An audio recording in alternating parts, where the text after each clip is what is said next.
मेरे प्यारे दोस्तों, मैं कर्णवीर वर्पना आप सबों का अपने YouTube चैनल मैथ स्पेशल पे स्वागत करता हूं।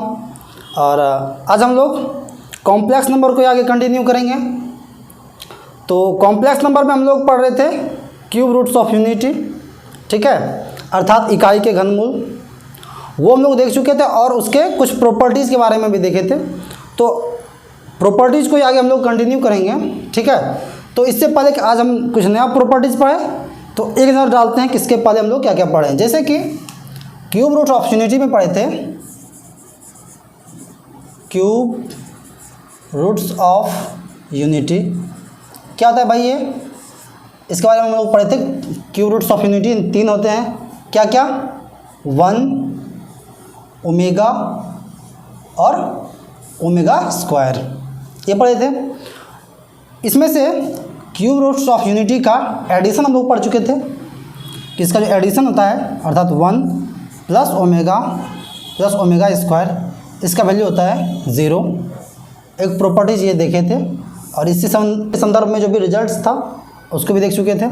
और दूसरा देखे थे कि इनका जो गुणनफल है अर्थात 1 इंटू ओमेगा स्क्वायर, इसका गुणनफल होता है 1। संबंधित रिजल्ट्स थे उसको भी हम लोग देख चुके थे। और आज हम लोग इसके आगे मतलब इसका जो प्रॉपर्टीज़ है यानी तीसरे प्रॉपर्टीज़ से आगे देखेंगे। तो आइए शुरू करते हैं। आज का जो प्रॉपर्टीज़ है, प्रॉपर्टीज़ तीसरा क्या है कि इकाई के घनमूल का मापांक हमेशा एक होता है, अर्थात एक ही होता है। अर्थात इसको हम लोग कह सकते हैं modulus of cube roots of unity is 1, ठीक है, वो हमेशा एक होता है। देखिए हम लोग इसको अभी इसका प्रूफ भी देख लेते हैं। जैसे मान चलिए मॉडल मापांक निकालने के लिए हम लोग फॉर्मूला पहले देख चुके हैं। जैसे एक का है, एक का तो खैर मॉडल्स अगर निकालेंगे तो एक ही होना है। दूसरा बात करते हैं ओमेगा, ये जानना जरूरी है। ओमेगा क्या होता था भाई, -1/2 प्लस √3/2 आई, ये तो था ना जी। इसका जब मापांक निकालेंगे तो फॉर्मूला हम लोग पढ़े थे √A² अर्थात -1/2 का होल स्क्वायर प्लस B² अर्थात √3/2 का होल स्क्वायर, यही है। इसको सॉल्व करेंगे, ये कितना जाएगा भाई 1/4 और ये हो जाएगा 3/4 अर्थात ये हो गया 4/4 अर्थात 1 और इसका स्क्वायर रूट भी 1 ही निकल जाएगा। दूसरा हम लोग देखते हैं ओमेगा स्क्वायर। इसका अगर हम मॉडुलस निकालेंगे तो ओमेगा स्क्वायर क्या था भाई, -1/2 माइनस √3/2 आई, राइट। तो यहाँ पे हम लोग सेम फार्मूला लगाएंगे। A² तो वही है -1/2 का होल स्क्वायर प्लस B की जगह पे हम लोग क्या देखेंगे -√3/2 का होल स्क्वायर और फिर ये क्या आ जाएगा 1/4 प्लस 3/4 और ये 4/4 और जब 1 का स्क्वायर रूट निकालेंगे तो 1।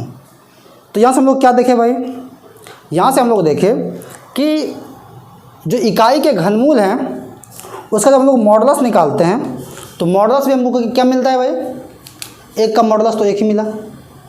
बाकी ओमेगा का जब मॉडुलस निकाले तो मुझे एक मिला और जो ओमेगा स्क्वायर था उसका भी मॉडुलस निकाले तो एक मिला, ठीक है। तो ये था इसका तीसरा प्रॉपर्टी कि क्यूब रूट्स ऑफ यूनिटी का अगर हम लोग मॉडुलस निकालेंगे, उनका मापांक निकालेंगे तो उसका वैल्यू मुझे क्या मिलेगा, एक मिलेगा, एक यूनिट होगा, ठीक है। आइए देखते हैं इसका नेक्स्ट प्रॉपर्टीज। इसका नेक्स्ट प्रॉपर्टी कहता है कि इकाई के सभी घनमूलों का योग यदि उस पर समान घात रहे अर्थात sum of all cube roots of unity if same powers present on it, मतलब ये रहा मेरा, ये है क्यूब रूट्स ऑफ यूनिटी, यानी 1 ओमेगा और ओमेगा स्क्वायर। कर रहा है कि अगर इस पे समान पावर रहे, यानी इस पे भी पावर के रहे, इस पे भी पावर के रहे और इस पे भी पावर के रहे, तो इसका जो योगफल है वो क्या क्या हो सकता है, आइए एक नज़र उस पर डालते हैं। ठीक है, ये जहाँ तक ये मेरा के क्या है, के हम लोगों का कोई पूर्णांक होगा, तो इस कंडीशन में इसका जो योग है वो क्या क्या हो सकता है, ये उसके बारे में एक बार हम लोग चर्चा करते हैं। जैसे कि अगर के का वैल्यू 1 रखें, के का वैल्यू 1 रखें, तो ये मेरा निकल जाएगा 1 ओमेगा पे, यहाँ पे भी अगर के का पावर 1 रखेंगे तो ये हो गया ओमेगा, और अगर यहाँ भी पावर 1 रखेंगे तो ये हो गया ओमेगा स्क्वायर, अर्थात 1 प्लस ओमेगा स्क्वायर, इसका वैल्यू क्या होता है भाई 0 होता है। सिर्फ अभी इसको ध्यान से सिर्फ देखिए, समझने की कोशिश कीजिए। अगर इस के के जगह पे, इस के के जगह पे अगर 2 रख दें पावर, के अगर 1 रखे हैं तो ये कंडीशन आया। अगर के का वैल्यू 2 रख दें तो देखिए तो क्या होगा, 1 का स्क्वायर तो 1 ही हो जाएगा, प्लस ओमेगा है और के का वैल्यू 2 तो ओमेगा का स्क्वायर हो जाएगा, प्लस, और यहाँ अगर मैं इस पावर 2 रखूँ तो ओमेगा पे स्क्वायर पे पावर 2 तो ओमेगा पे पावर 4, और इसके पहले हम लोग पहले क्लास में हम लोग देख चुके हैं कि ओमेगा पे पावर 4 है, इसको हम लोग क्या लिख सकते हैं भाई, ओमेगा क्यू इंटू ओमेगा लिख सकते हैं, और ओमेगा क्यू का वैल्यू क्या होता है भाई 1 होता है, अर्थात ओमेगा पे पावर अगर 4 है तो उसको हम लोग क्या लिख सकते हैं, उसको हम लोग 1 लिख सकते हैं, अर्थात सॉरी ओमेगा लिख सकते हैं। ये क्या हो गया भाई, तो यहाँ जो ओमेगा पे पावर 4 है, ओमेगा पे पावर 4 है, इसी को हम या तो ओमेगा पे पावर 4 लिखें या फिर इसको बटा अपने समझिएगा, या तो ये लिखिए या फिर यहाँ पे इसी को हम ओमेगा लिख देते हैं। तो 1 प्लस ओमेगा स्क्वायर क्या हो जाएगा इसका वैल्यू भाई, इसका वैल्यू 0 हो जाएगा। के का वैल्यू तीसरा रखते हैं, के का वैल्यू अगर 3 रहे, जब के का वैल्यू 3 रखेंगे तो 1 पे पावर 3 अर्थात 1, ओमेगा पे पावर 3 अर्थात ये ओमेगा क्यू ना जी, ओमेगा के, और ये ओमेगा पे स्क्वायर पे पावर 3 अर्थात ओमेगा पे पावर 6। ध्यान दीजिए कि ओमेगा पे पावर क्यू का वैल्यू क्या था भाई, इसका वैल्यू क्या था 1, और ओमेगा पे पावर 6 का भी वैल्यू क्या था 1, अर्थात अगर मैं इसको जोड़ूँ तो क्या क्या रिजल्ट आएगा 1 + 1 + 1, अर्थात क्या वैल्यू आया 3 आया। अब के का वैल्यू आप एक बार 4 रख के देखिए, के का वैल्यू अगर 4 रखें तो क्या होगा, 1 पे पावर समथिंग तो 1 ही होगा। अब ओमेगा पे पावर 4 का वैल्यू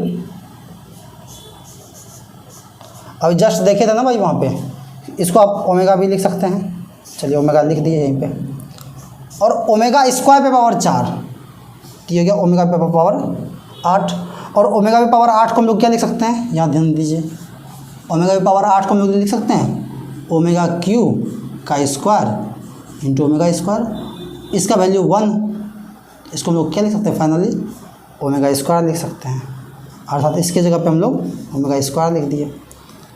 तो अब जा देखिए तो क्या रिजल्ट आया, ये 1 + ओमेगा स्क्वायर, तो इसका वैल्यू क्या होगा 0 होगा।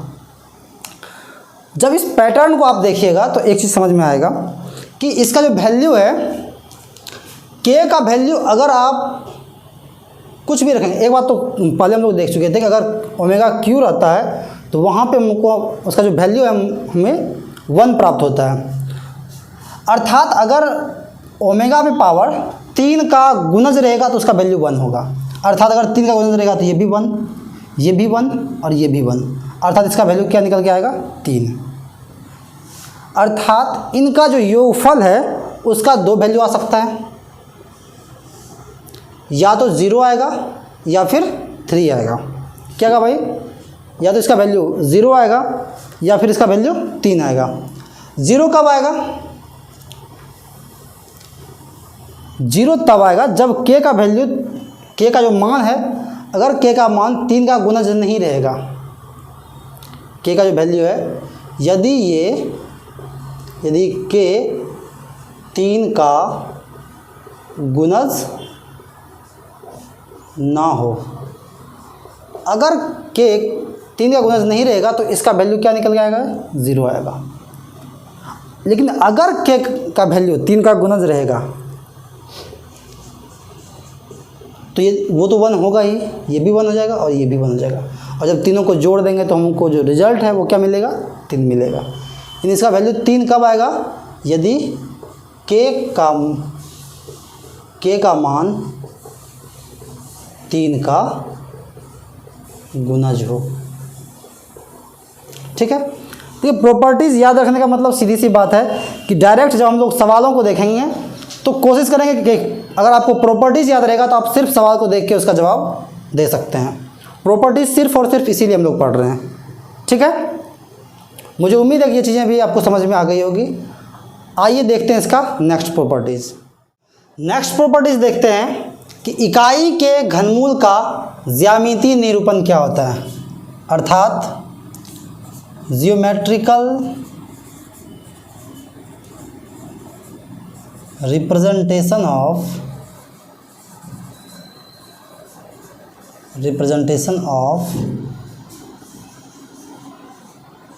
Cube roots of unity.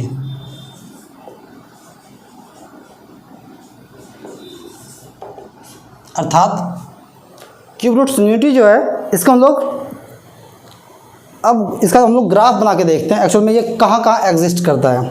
तो सबसे पहले हम लोग एक कॉम्प्लेक्स प्लान खींच लेते हैं।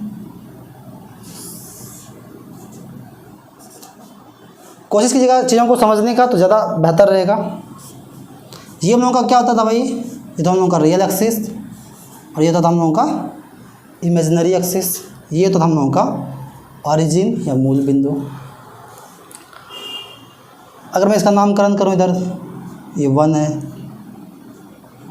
2 है, इधर ये i होगा, इधर ये 2i होगा, 1 - 1 -i -2i। ठीक है, मेरे पास इकाई के घनमूल जो थे वो 3 थे। मैं इधर लिख देता हूँ, क्या क्या था, एक था 1, दूसरा था ओमेगा और तीसरा था ओमेगा स्क्वायर। इसको मैं अगर क्लियर कर दूं, ओमेगा मतलब -1/2 + √3/2i और ओमेगा स्क्वायर जो था ये था -1/2 -√3/2i। ठीक है, और ये तो 1 था। ये मेरे पास एक ये है, एक ये है और एक ये है।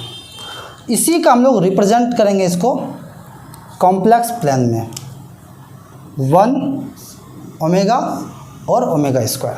जब इसको गौर से देखिएगा तो पता चलेगा 1 वो तो प्योर रियल है, इसका मतलब वो यहाँ एग्जिस्ट करेगा। ठीक है, दूसरा है हम लोगों का -1/2 + √3/2i, अर्थात माइनस और प्लस है। वो किस क्वाड्रेंट में मतलब होगा भाई, तो वो हम लोगों का सेकंड क्वाड्रेंट में होगा। सेकंड क्वाड्रेंट में हमको क्या देखना है कि ये जो है रियल एक्सिस पे लेना है हमको -1/2, अर्थात इससे थोड़ा सा ऊपर जाएंगे, और √3/2 लेना है, अर्थात √3 का वैल्यू 1.72 के आसपास। तो इधर से आपका लगभग ये जो पॉइंट है कुछ यहाँ होगा, मतलब जो इसको रिप्रेजेंट करेंगे। दूसरा है ओमेगा स्क्वायर, सेम -1/2 -√3/2i, अर्थात ये तो खैर पॉइंट सेम होगा। और ये बात भी जानते हैं भाई कि पहले हम लोग पढ़ चुके हैं कि ये दोनों जो होता है एक दूसरे संयुग्मी होता है। तो इसका मतलब है कि इसका इमेज इधर बनना है, अर्थात यहाँ एक पॉइंट एग्जिस्ट करेगा। ठीक है, अब ये हो गया आपका 1, ये हो गया आपका ओमेगा और ये हो गया ओमेगा स्क्वायर। ठीक है, लेकिन जब इसको हम लोग गौर से देखेंगे, ठीक है, तो जब हम लोग इसको मिलाएंगे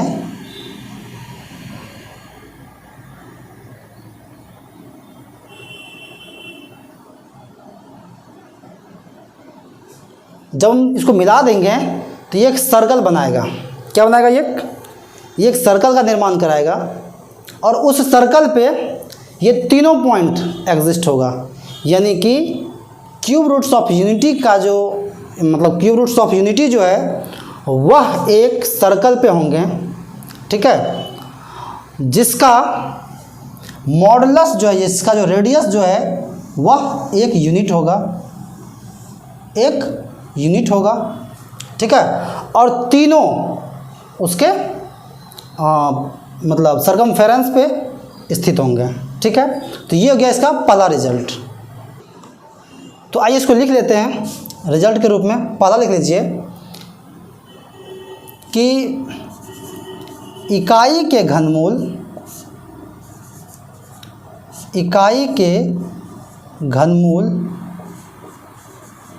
एक वृत्त पर उपस्थित होते हैं या स्थित होते हैं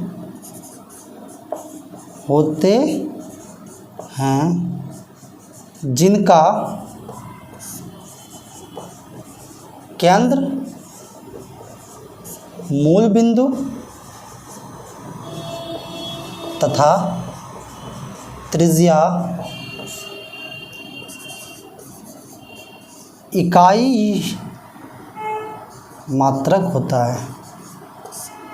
इकाई मात्रक होता है। क्या लिखे भाई? लिखिए कि इकाई के घनमूल एक वृत्त पर उपस्थित होते हैं या एक वृत्त पर स्थित होते हैं। एक सर्कल है। कैसा सर्कल भाई? जिनका केंद्र जो है इसका ये मूल बिंदु होगा तथा त्रिज्या इकाई मात्रक होता है। इंग्लिश में अगर लिखना है तो लिख लीजिए cube roots of unity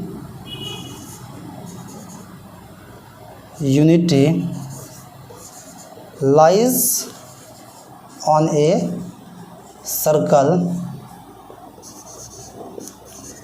with radius 1 and its center is origin। अर्थात इकाई के घनमूल जो हैं वह एक वृत्त पर स्थित होते हैं, हमेशा एक वृत्त पर होंगे, जिसका जो त्रिज्या होगा, ये भी देखिए अभी जस्ट पढ़े थे ना, इसके पहले पढ़े थे मापांक के बारे में। इसका मतलब है कि ये इसका जो मतलब मापांक है ये भी 1 होगा, ये भी 1 होगा और ये भी 1 होगा, ठीक है। तो इसका जो रेडियस है ये एक यूनिट होगा और ये सभी एक वृत्त पर स्थित होंगे और उसका केंद्र जो है वो उसका मूल बिंदु होगा, ठीक है। अब इसी के आधार पे आइए एक चीज़ और भी हम लोग देख लेते हैं। एक और रिजल्ट हमको अभी प्राप्त होगा कि ये जो है ये तो एक यूनिट है, ये भी एक यूनिट है और ये भी एक यूनिट है, ठीक है। तो आइए हम लोग इसको अगर मिला देते हैं, इसको मिला देंगे, इसको मिला देंगे और इसको मिला देंगे, ठीक है। तो ये मेरा एक त्रिभुज बना, ठीक है। इसको हम थोड़ा सा सेपरेट करके देख लेते हैं। आइए इस फिगर में आपको स्पष्ट सब चीज़ समझ में आएगा कि यहाँ पे ये मेरा है 1, यहाँ ये ओमेगा और यहाँ है ओमेगा स्क्वायर, ठीक है। जब हम लोग इसको मिला देते हैं, मिला दिए इसको मिला दिए और इसको मिला दिए, तो मेरे पास एक त्रिभुज बन के आया। नाम रख देते हैं इसका ABC। ये जो त्रिभुज है भाई, आप गौर से देखिए तो ये जो है यहाँ से लेके यहाँ तक तो √3/2 है और इधर से लेके इधर तक ये √3/2 है। तो ये जो त्रिभुज है ये एक समबाहु त्रिभुज है। अर्थात क्यूब रूट्स ऑफ यूनिटी को जब आपस में हम लोग मिला देते हैं तो एक समबाहु त्रिभुज का निर्माण होता है, जिसका यहाँ लिख देते हैं इकाई के घनमूल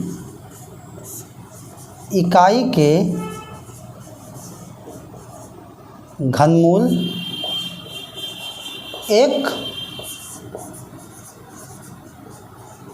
समबाहु त्रिभुज का निर्माण करते हैं जिसकी प्रत्येक भुजा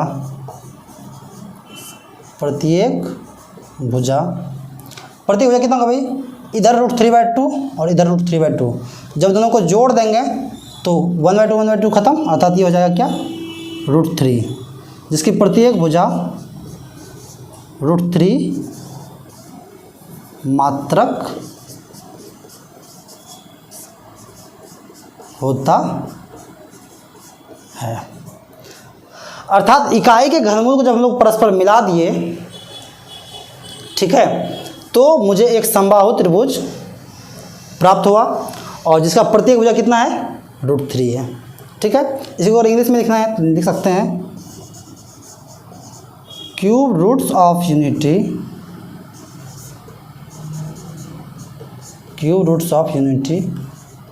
forms an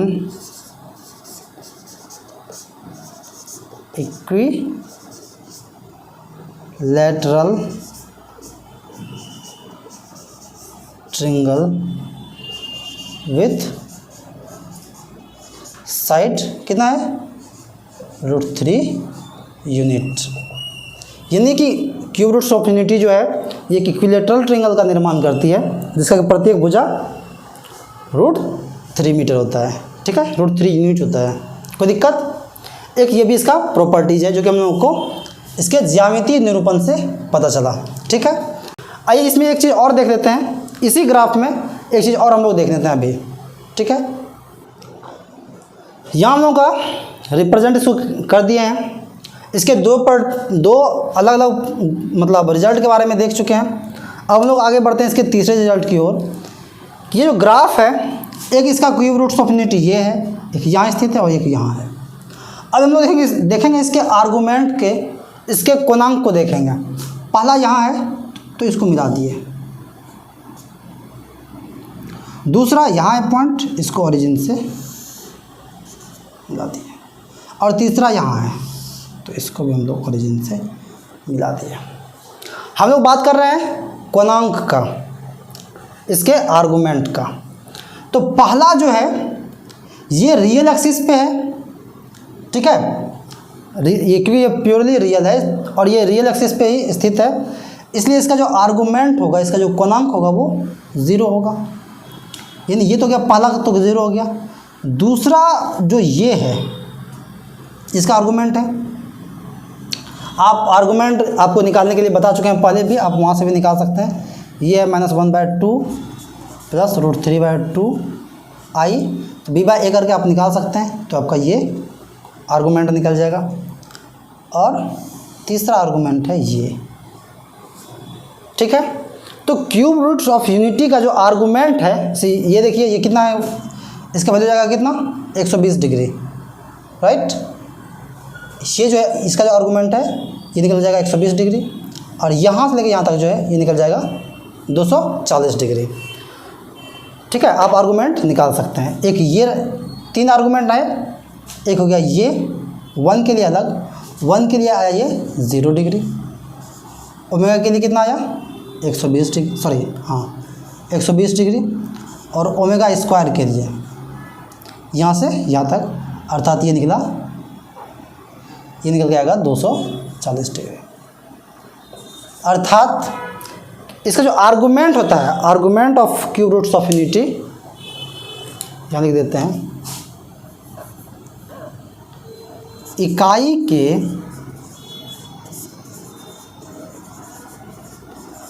इकाई के घनमूल का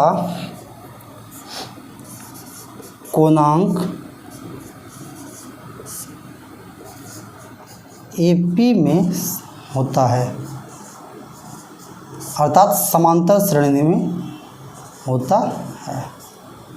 इसको आप इंग्लिश में लिख लीजिए,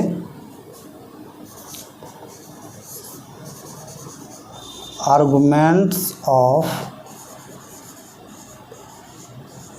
cube roots of unity are in AP arithmetic progression. आप लोग 10वां में पढ़ चुके होंगे। तो ये कुछ था क्यूब रूट्स ऑफ यूनिटी के कुछ प्रॉपर्टीज़ देखे। संभवतः हम लोग इसके 7-8 प्रॉपर्टीज़ के बारे में देखें। अभी जो हम लोग देख रहे थे, इकाई के घनमूल को जब हम लोग जियोमेट्रिकली रिप्रेजेंट करते हैं तो वहाँ से हमें 3 अलग अलग रिजल्ट मिला। पहला रिजल्ट मिला कि ये तीनों एक सर्कल पे होंगे, ठीक है, और वो सर्कल का जो रेडियस है वो एक यूनिट होगा और केंद्र होगा वो उसका ओरिजिन होगा। दूसरा चीज़ हम लोग को मिला कि क्यूब रूट्स ऑफ यूनिटी को अगर हम मिलाते हैं तो ये एक इक्विलेटरल ट्रायंगल को फॉर्म करता है, अर्थात ये एक समबाहु त्रिभुज का निर्माण करता है जिसमें से कि उसका प्रत्येक भुजा √3 यूनिट होता है। तीसरा चीज़ पढ़े कि जब इसको रिप्रेजेंट किए तो इसका जो आर्गूमेंट होता है, इसका जो कोणांक होता है वह एपी में होता है, अर्थात वह एरिथमेटिक प्रोग्रेशन में होता है। देखिए इन सब चीज़ों का आप इसका जो हम लोग इस्तेमाल करेंगे जब सवालों को सॉल्व करने लगेंगे तो वहाँ पे सवालों को डायरेक्ट सॉल्व करने के लिए इसके प्रॉपर्टीज़ का हम लोग डायरेक्ट इस्तेमाल। मुझे उम्मीद है कि ये चीज़ें आपको समझ में बिल्कुल आ गई होंगी। अगर आपका कोई डाउट है तो आप कमेंट करें, अगर आपका कोई सुझाव है तो वो भी आप कमेंट करें। वैसे इस वीडियो को देखने से पहले जो भी क्रमवार ढंग से जो भी वीडियो आ रहा है आप इसके पहले के वीडियो को देखिए तो चीज़ें आपको और ज़्यादा अच्छे तरीके से क्लियर होगा। तो आज का क्लास इतना रहने देते हैं, ठीक है। अगर आपको ये क्लास इन्फॉर्मेटिव लगा तो इसे आप अपने दोस्तों के साथ शेयर कर सकते हैं और मेरे चैनल को सब्सक्राइब कर सकते हैं, ठीक है। तब तक आप अपना ख्याल रखिए और पढ़ते रहिए। धन्यवाद।